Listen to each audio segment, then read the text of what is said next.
Alors bon, voilà, nous voilà en 1945-1951, c'est la période de la Régence. C'est une période de Régence, pourquoi? Parce que Léopold III est parti vers l'Allemagne, contraint et forcé en juin 1944, juste après le débarquement de Normandie. C'est donc une période de régence, mais on fait tout pour qu'il ne revienne pas. Pour moi, c'est un résultat, et c'est assez clair, d'une pression des Américains et des Britanniques qui ne veulent pas d'un monarque qui a refusé de payer les intérêts de la dette. Alors là, on voit un petit peu la période de la Régence sous un angle manichéen. Il y aurait eu à cette époque-là une gauche qui n'était déterminée que par un seul facteur, le refus de la monarchie, une gauche anti-léopoldiste. Et par ailleurs, on aurait eu une droite qui aurait été monarchiste, qui voulait conserver la monarchie et voulait faire revenir Léopold III. C'est plus subtil que ça, parce que c'est l'époque où on met en place ce que un vénérable professeur de Gand, Rick Colzat, professeur de relations internationales à Gand à l'heure actuelle, qui sort depuis la fin des années 80 un ensemble d'ouvrages historiques sur l'histoire de la diplomatie belge depuis 1914 à peu près, eh bien, il dit il se constitue ce que l'on a appelé le Spakistan. Donc Spaak, qui revient de Londres, qui est ministre des Affaires étrangères, prépare bien entendu la création de l'OTAN. Il prépare une espèce de communauté de défense atlantique sous la supervision des États-Unis et surtout de la Grande-Bretagne. Et on appelle ça, ironiquement, tant à gauche qu'à droite, tant les communistes par exemple, que les éléments les plus royalistes du Parti catholique, on appelle ça le Spakistan. Donc l'OTAN, c'est le Spakistan à l'époque, dans le langage polémique. C'est ça qui est amusant.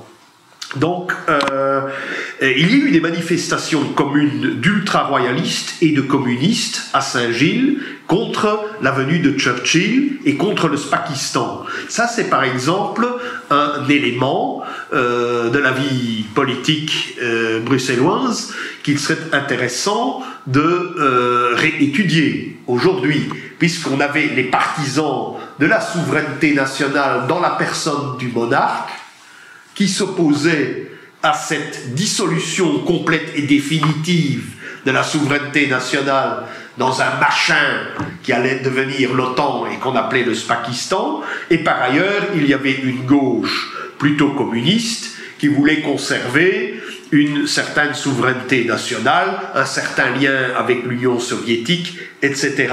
Donc à un certain moment, ces gens ont manifesté ensemble dans les rues de Bruxelles. Ce qui, pour des gens qui s'intéressent par exemple à égalité et réconciliation, c'est un thème des plus intéressants, bien entendu. Alors, de 1951, à partir du moment où Léopold III revient, mais cède le trône à son fils, bon, c'est un amenuisement définitif à partir de ce moment-là de la souveraineté nationale, puisque ce qu'on oublie très souvent de mentionner, c'est que théoriquement, en temps de guerre, le roi est chef de l'armée. En 1914, Albert a attendu septembre 1918, comme le montre très bien le professeur Marie-Rose Tielemans à l'ULB. Il attend septembre 1918 pour placer l'armée belge sous un commandement commun, français. Sinon, on aurait envoyé l'armée belge au massacre, comme à la Somme, au chemin des Dames ou à Verdun. Non, il a conservé, il a épargné le sang de ses soldats. Pourquoi? Parce qu'il était souverain. Il ne faut pas oublier que la Belgique restait neutre pendant le premier conflit mondial. Elle gardait son statut de neutralité. Elle était tout simplement belligérante puisque un État avait rompu le traité de 1839 garantissant la neutralité de la Belgique. Bien, ce genre de volonté et de souveraineté n'est actuellement plus possible. Il est évident que Léopold III, qui était entêté, voulait conserver ses prérogatives royales qui s'était traduite à partir de 1936 par la création d'une armée populaire. Et il faut savoir qu'en 1940, il y a 650 000 hommes théoriquement sous les armes, on ne peut pas garder un tel effectif, mais c'est une armée populaire qui existe. Et ce n'était peut-être déjà plus possible de mobiliser autant d'hommes sur un territoire qui est très difficile à défendre à l'époque de l'aviation ou du charroi motorisé. Donc en 1914, déjà, les Allemands ne dépassent pas la Marne. Pourquoi? Parce que la logistique est hypomobile. C'est la même chose que Charles Quint, il ne dépasse pas, Charles Quint ou Philippe II, ne dépasse pas Saint-Quentin au XVIe siècle, parce que le charroi hypomobile ne suit pas. À partir du moment où le charroi n'est plus hypomobile, eh bien, on peut, par une simple poussée à partir du Palatinat et de la Rhénanie, on peut se retrouver très facilement à Paris, ou le contraire, hein, après une bataille décisive en Normandie à Caen, eh ben on se retrouve très facilement à Cologne quelques mois après. Donc là, c'est le territoire européen actuellement, vu les techniques et vu la vitesse des éléments motorisés, eh bien, la Bavière se défend en Normandie et Paris se défend sur la frontière polonaise ou sur la Vistule. Donc là, il n'y a plus, ces frontières n'ont plus de sens. Mais donc, il n'y a plus de souveraineté nationale possible. Donc, va arriver cette absence de souveraineté nationale. Donc, on ne va plus s'appesantir sur la nature du politique. On ne va plus réfléchir aux politiques où l'entendait Carl Schmitt et Julien Freund, sur l'essence du politique. Qu'est-ce que le politique? C'est ma souveraineté, c'est le droit de dire ce que je veux, de pactiser avec qui je veux ou de me déclarer l'ennemi de qui menace mon intégrité nationale ou mon intégrité physique. Donc on va sombrer, puisqu'il n'y a plus d'éthique non plus. Il n'y a plus d'éthique ni à gauche ni à droite. Il n'y a plus cet élément, cette volonté d'avoir une éthique. Eh bien, on va sombrer dans le matérialisme et dans le progressisme techniciste qui va culminer avec l'exposition de 1958. Certes, l'exposition de 1958, je ne suis pas hostile à l'atomium, ou je ne suis pas hostile à la flèche du génie. Ceci dit, la flèche du génie, qui était une petite merveille d'architecture, ben, on ne pouvait plus l'entretenir, donc on l'a fait sauter. Hein, j'en ai été très peiné quand j'étais enfant, parce que j'adorais aller là-bas. Pour vous, c'est quelque chose de totalement inconnu. Vous ne vous amenez pas à la flèche du génie, qui était une espèce d'énorme pointe en béton qui ne tenait que par un équilibre très savant, où il avait fallu faire des calculs. C'était une réalisation architecturale extraordinaire. Je n'ai pas d'a priori contre cela, mais c'est une mentalité. C'est la mentalité consumériste qui va recouvrir l'ensemble de l'Europe et du monde occidental à partir de ces années-là. La Belgique, évidemment, ne s'y soustrait pas. Elle est même un très bon élève dans cette déchéance. Hein, de 1960 à 1970, eh bien, c'est l'euphorie générale. Il n'y a pas de politique. Les communistes continuent à vivoter vaille que vaille, mais sont divisés, et ça je m'en rappelle très bien parce qu'on passait devant pour aller chez mes grands-parents. Il y avait les mousquetaires et les pékinois. Donc il y avait un schisme au sein du monde communiste. Il y avait déjà parce que les relations sino-soviétiques n'étaient plus parfaites en 1968-69. Il y a une guerre entre l'URSS et la Chine qui n'est pas déclarée, mais il y a des milliers de morts le long du fleuve Amour en Mandchourie. Et c'est l'euphorie. Il reste évidemment ni à droite ni à gauche le Jean Thiriard, que j'ai bien connu, qui crée Jeune Europe. Au début, ben, c'est un mouvement de droite, comme beaucoup de mouvements de droite, un peu revendicateur, poujadiste, etc. Mais Thiriard va vouloir créer une physique politique. Bon, il n'est pas un intellectuel, dans le sens où il n'a pas de formation universitaire, mais il va conseiller les bons livres, que l'on soit de droite ou de gauche, on peut encore les lire aujourd'hui. Il va demander de lire Pareto, Machiavel, Tchakotin, Julien Freund, Carl Schmitt, tous les grands fondamentaux de la pensée politique. Il va demander dans son petit journal de les lire, et je crois que ça n'a pas pris une ride. Donc encore aujourd'hui, je crois que si on veut créer une véritable alternative aux lacunes de notre époque, ce sont ces livres-là, plus ceux qui ont été écrits dans ce sillage depuis les années 60, qui méritent d'être lus. Bon, Jean Thiriard a été très désillusionné, parce que, évidemment, il n'y a pas grand monde qui l'ont suivi, qui ont suivi ses conseils, et je me souviens qu'il m'a dit très laconiquement, je ne veux plus voir tous ces tocards.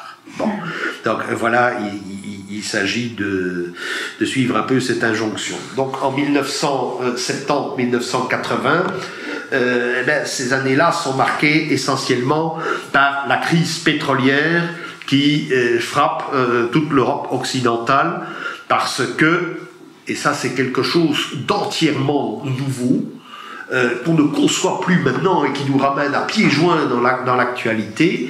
Que se passe-t-il en 1973 ? Les pays producteurs de pétrole, essentiellement l'Arabie Saoudite et l'Iran, qui sont aujourd'hui des ennemis mortels et qui ne suivent même plus Obama quand il demande à ces deux alliés, à cet allié des États-Unis de modérer, de modérer ses injonctions, ses appels à la guerre en Syrie ou ailleurs. L'Arabie Saoudite et l'Iran se mettent d'accord pour fixer le prix du pétrole. Il y a donc une crise pétrolière, mais il n'y a pas de guerre entre chiites et sunnites à cette époque-là.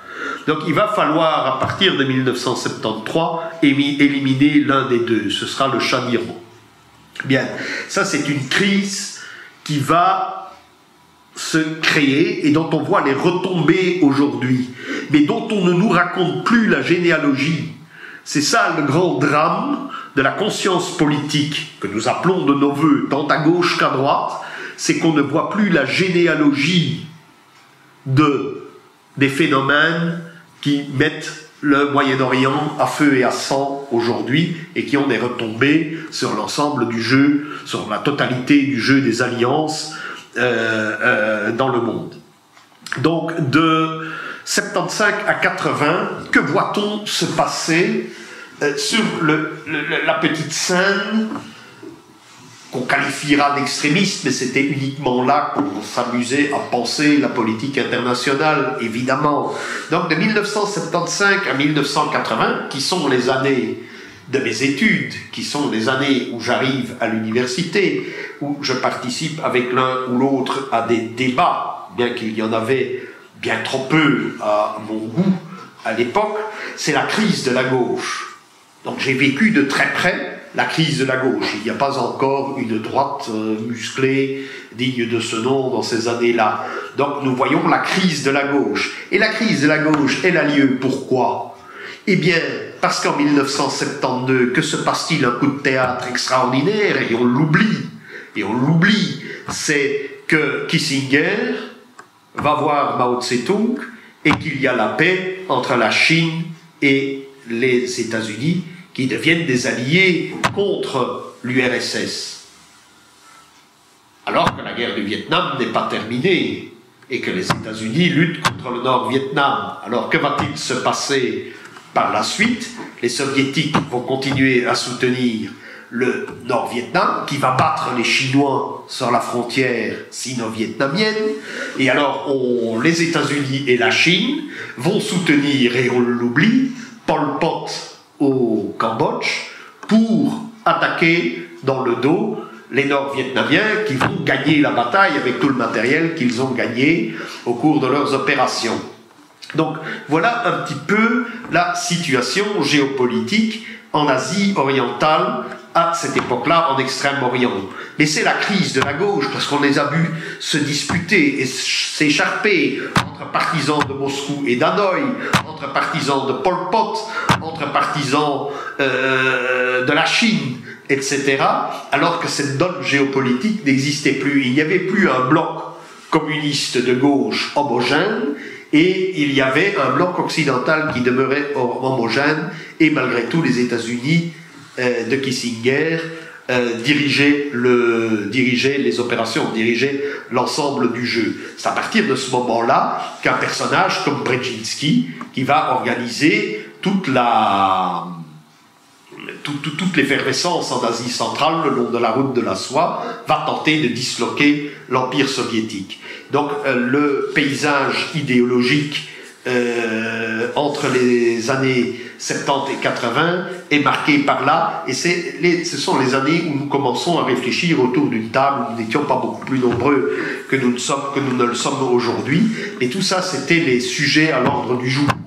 Et en même temps, on discutait évidemment de tous les groupuscules de gauche qui existaient à ce moment-là sur la place de Bruxelles. Il y avait encore les pro-albanais, et puis on lisait toute cette presse et on tentait de déceler une vision géopolitique. C'est à partir de ce moment-là qu'on s'est dit, oui, l'Asie est mise complètement en effervescence par les États-Unis et par la stratégie Brzezinski qu'on ne connaissait pas encore très bien.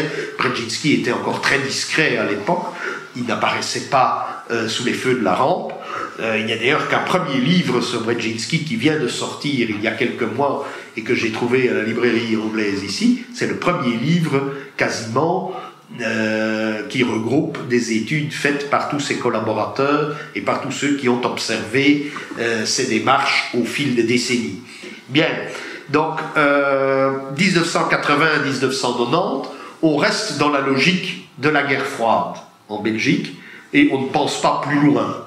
Il n'y a que quelques groupuscules extrémistes ou dits extrémistes, parce que c'est ridicule, on les dit extrémistes parce qu'on ne les comprend pas, qui vont penser et vont se mettre à penser la géopolitique planétaire de manière plus subtile. Donc, quand je fais mon service militaire en 1983, je suis considéré comme un subversif, tout simplement. Pourquoi ? Parce que en 1982, que se passe-t-il en Belgique ? C'est la querelle des missiles. Les Américains veulent installer des missiles en Allemagne fédérale et les Soviétiques installent des missiles en RDA. Donc, à la moindre étincelle, bien, il n'y a plus de continent européen. Les pays du Benelux, la Tchécoslovaquie, la Pologne, les deux Allemagnes, l'Autriche sont réduites en cendres et sont vitrifiées, comme on disait à l'époque. Ça provoque quand même un sursaut populaire. Et là, avec des amis allemands que je vois encore de temps en temps, qui fondent une revue qui s'appelait Wir Selbst. Le terme Wir Selbst, c'était nous-mêmes, et c'est calqué sur le modèle irlandais de Sinn Féin, qui signifie également nous-mêmes. Donc, ce journal va être une espèce de plateforme qui sera reconnue comme telle aussi par la gauche française dans plusieurs articles de qualité scientifique. Donc, on va à ce moment-là opter pour un neutralisme. J'ai donc été considéré par un officier qui m'a interrogé en disant « Ben oui, vous dites que vous voulez faire ceci ou cela, ou vous voulez être traducteur à l'armée, mais monsieur, il faut pouvoir déposer son porte-plume, sauter sur sa mitraillette s'il y a une attaque de parachutistes soviétiques sur Bruxelles. » Je dis « Mon commandant, c'est impossible, puisqu'il y a des fils de tram, les parachutistes se prendraient dans les fils de tram. » Donc il m'a regardé de travers, alors l'atmosphère était glauque, ces locaux au petit château, puisque c'était au petit château à l'époque, étaient sinistres, les murs pisseux, et pendant tout son discours, il y avait un robinet qui fuyait, avec un tuyau qui pendait, ça faisait plic, plic, plic, et ça ponctuait ce discours de quelqu'un qui par ordre, parce qu'il avait reçu des ordres, était incapable de penser une géopolitique qui était en train de se transformer. Donc le mouvement pacifiste va précipiter d'une certaine manière la perestroïka de Gorbatchev, qui est elle aussi dictée par les événements de Syrie à l'époque. Donc il y a une bataille aérienne entre Tsahal et l'armée syrienne du père Hafez el-Assad, qui vient d'écraser une rébellion comme celle qui sévit toujours en Syrie, et qui était portée par les frères musulmans. Donc le père vient de vaincre au bout d'un an et demi les frères musulmans, il reste en selle, il est attaqué par l'aviation israélienne, qui n'a pas pour but de détruire la Syrie, mais de tester les nouveaux F-16, c'est-à-dire pas les F-16 que nous possédons, nous, comme pauvres petits États vassaux des États-Unis, ne sont pas des F-16 complets, avec l'avionique complète. Seul Israël et les États-Unis possèdent sur leur F-16 l'avionique complète. Donc, l'armée de l'air syrienne est à ce moment-là détruite par Tsahal, ce qui force les Soviétiques à dire qu'ils sont battus sur le plan de l'électronique et de l'avionique. Et c'est ça qui, à mon avis, va déclencher la perestroïka, et ça nous amène à 1989, où toutes les cartes sont brouillées. Et on n'a pas trouvé, sauf les États-Unis, puisqu'ils ont des think tanks, comme ils disent, ils ont des boîtes à pensée, dirigées par Zbigniew Brzezinski, qui vont fixer une politique permanente. Ici, dans les médias, dans les universités, dans les systèmes d'enseignement, toutes nos cartes sont brouillées. Elles sont entièrement brouillées. Normalement, avec la chute du mur de Berlin, il est évident qu'il aurait fallu dissoudre le Pakistan. Il aurait fallu dissoudre l'OTAN et créer, bien entendu, une force de défense européenne, comme on l'avait préconisé d'ailleurs dans les années 80. Je vous donnerai les références. Nous avions beaucoup pensé avec ça, pas seulement avec Siegfried Bublis, le directeur de Wir Selbst, mais aussi avec un général ouest-allemand qui s'appelait le général Leuser. Et aussi en France, il y avait les gaullistes de gauche, dont un amiral, un général de l'aviation, etc., qui réfléchissaient à la sanctuarisation de l'Europe par les moyens classiques à la mode helvétique, c'est-à-dire une armée de citoyens. Une armée de citoyens qui pouvait réconcilier, bien entendu, les positions de droite et de gauche. Donc, ici, c'est le brouillard total, on le sait très bien. On ne voit pas un journal qui donne le ton comme le soir proposer une politique rationnelle dans le sens de la souveraineté nationale ou dans le sens du dépassement de ce figement qu'est le Pakistan qui est toujours en place. Donc, les Américains auront beau jeu, justement, de réanimer le grand jeu en Asie centrale, dans les Balkans et au Moyen-Orient, parce qu'il n'y a pas eu d'alternative dans la pensée politique et géopolitique dans notre pays, due précisément à cette disparition de l'éthique et à cette disparition de toute notion de souveraineté nationale après l'éviction de Léopold III. Alors, bon, on ne peut pas parler pendant un certain temps de la Belgique sans évoquer la fameuse question linguistique. Bon, la question linguistique est évidemment un fruit de la démocratie. Si on élargit le sens électoral, ben, il faut parler la langue des électeurs. Avant, bon, c'était pas très nécessaire, on aurait pu parler en latin. Bon, il faut savoir quand même qu'on n'a pas une identité linguistique très claire. Quand j'apprends que jusqu'à la moitié du XVIIIe siècle, alors que nous sommes autrichiens, la langue officielle des actes notariés est encore l'espagnol à Anvers, par exemple. Hein, donc, ceux qui font l'histoire, ben, ils doivent décrypter des textes en une espèce d'espagnol latinisé et francisé, et peut-être un petit peu germanisé sur les bords, qui était la langue officielle, du moins des actes, du moins du notariat à Anvers. Donc, je crois que la question linguistique aujourd'hui souffre dans l'impasse qu'elle constitue, puisqu'elle constitue un impasse. Quand nous irons aux élections au mois de mai 2014, eh bien, on peut s'attendre encore à une très longue période sans gouvernement, comme entre 2007 et 2010. Donc, je crois que la disparition du latin, et ça c'est vous le verrez souvent quand je donne une interview, je déplore évidemment la disparition de l'enseignement du latin et du grec.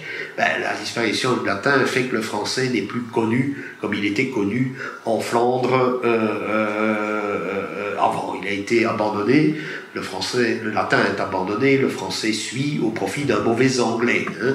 Donc le professeur Elst de la KUL, le grand indianiste m'avait envoyé un article que j'ai traduit en disant, ben voilà, maintenant ils font 8 heures, pendant 8 ans, ils font 4 heures de français par semaine, et quand ils vont à Paris, ils commandent un sandwich dans un mauvais anglais. Donc ça, c'est le résultat d'une politique, dit-il, où on ne force plus le regard de l'élève sur l'écriture, sur les flexions, sur les déclinaisons, etc. Et on obtient une humanité totalement déboussolée, incapable de se fixer sur un texte. Donc le néerlandais, l'allemand et l'anglais, il faut le déplorer, et là parfois certains flamingants ont raison, en Wallonie, ces langues ne sont pas assez connues, ce qui malheureusement pour les jeunes wallons ne les met pas au diapason de leur environnement, l'environnement mondial qui est dominé par l'anglais, mais enfin c'est vrai, l'anglais est une langue composite, composite de latin, de français, de danois, de norvégien et de bas-saxon continental. Donc c'est une langue qui est déjà une espèce de koiné de la mer du Nord, donc elle est devenue la langue mondiale, bon, mais elle ne met pas la Wallonie au diapason de son premier partenaire commercial, qui est évidemment l'Allemagne. Donc la francophonie, bon, c'est très bien, je suis un défenseur du français correct, je suis un lecteur d'énormément de livres en français, autant qu'en allemand ou en anglais, forcément, puisque je suis traducteur-interprète, et une francophonie toute seule, dans une région, dans des régions comme la nôtre, notre région qui est cette région en Europe qui est un carrefour, la francophonie seule est un enfermement. Ça, il faudrait y songer, tout comme une Flandre qui resterait uniquement aux Néerlandais serait aussi enfermée dans un carcan beaucoup trop étroit. Donc nous arrivons aussi par toutes les vagues successives, par les eurocrates, par l'immigration, nous arrivons surtout à Bruxelles, dans la capitale, à la babélisation. Donc c'est une tour de Babel, ça peut être très sympathique, personnellement, bon, comme j'ai beaucoup lu, comme j'ai voyagé, etc., moi, ça ne me dérange pas de rencontrer un maximum d'étrangers, ça me fait plaisir. Mais pour des gens qui sont moins curieux ou qui n'ont pas eu la chance dans l'existence de pouvoir voyager comme je l'ai fait, ou par ceux qui viennent de débarquer et qui ont des difficultés à s'adapter d'abord à la culture locale, ensuite à quelle culture vont-ils s'adapter, celle des médias ou celle de leur culture traditionnelle, de la culture de leurs ancêtres, de ce bon sens paysan dont on parlait tout à l'heure. Le mythe de la Bible, je ne suis peut-être pas un bibliste au sens des télé-évangélistes américains, mais enfin, quand même, lire la petite colonne sur la tour de Babel, où on dit à la fin, ils parlaient tous les langues, ne se comprenaient plus, et puis ils sont tous partis et ils ont abandonné le chantier. Donc ça, c'est exactement ce qui risque de se passer, le fameux mythe de l'intégration de tous sur un même endroit. D'ailleurs, rien que hier, le discours de Reinders, on voit qu'il camoufle une réalité qu'il ne pourra pas résoudre. La réalité de la babélisation de Bruxelles est impossible à résoudre. Mais nous sommes évidemment ouverts à toutes les suggestions, alors que la majorité reste quand même très conventionnelle et s'inquiète de voir cette babélisation, et ceux qui appartiennent à des communautés immigrées sont également inquiets parce qu'ils ne voient pas par quelle interface ils vont pouvoir se connecter à une réalité aussi complexe qu'est la nôtre, parce qu'elle est justement la réalité d'un carrefour branché sur 4 grandes cultures européennes, la française, l'allemande, la néerlandaise et l'anglaise.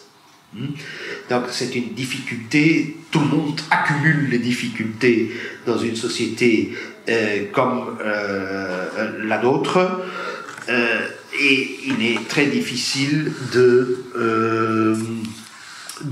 proposer une normalité qui ne soit pas une normalité évidemment totalitaire ou une normalité qui serait formatée, et par là je dis évidemment, je ne songe pas à des régimes qui sont morts et enterrés, mais je songe rien qu'à la normalisation que veulent nous imposer la correction politique, les médias,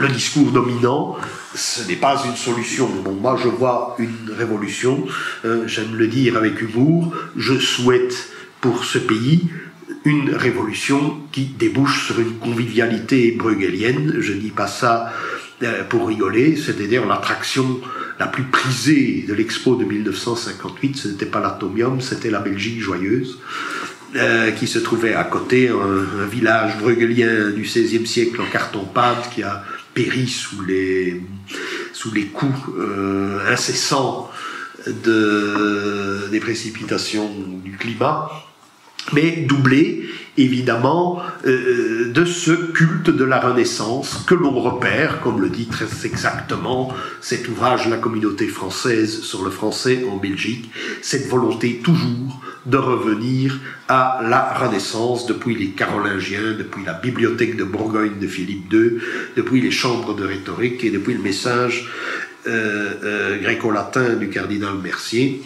Il y a toujours un fond dans la culture classique européenne, il y a toujours un fond qui est frais et joyeux. Et c'est celui-là qui doit être considéré comme notre identité profonde et aussi comme une contre-culture qui va s'opposer à toutes les fabrications médiatiques qui n'ont rien à voir avec notre histoire, qui n'ont absolument aucune substance, qui n'ont absolument aucune profondeur temporelle. Donc ici, c'est une contre-culture, une culture qui s'oppose à la culture des médias, qui se veut une contre-culture, mais qui n'est finalement que du vent, et en même temps, elle est révolutionnaire. Se réclamer de cette identité renaissanciste, de ce fond toujours frais et joyeux, c'est révolutionnaire. Ce réservoir classique est révolutionnaire parce que c'est lui qui nous permettra, comme je le disais dans un article sur l'ironie, d'allumer, comme le demandait Michel Foucault, les contre-feux de la grande rétivité. Et je vous invite à participer avec un ancrage classique, avec une idée identitaire qui est tout à fait défendable, la grande rétivité, donc le grand refus que nous opposons à la culture dominante aujourd'hui. Voilà, merci.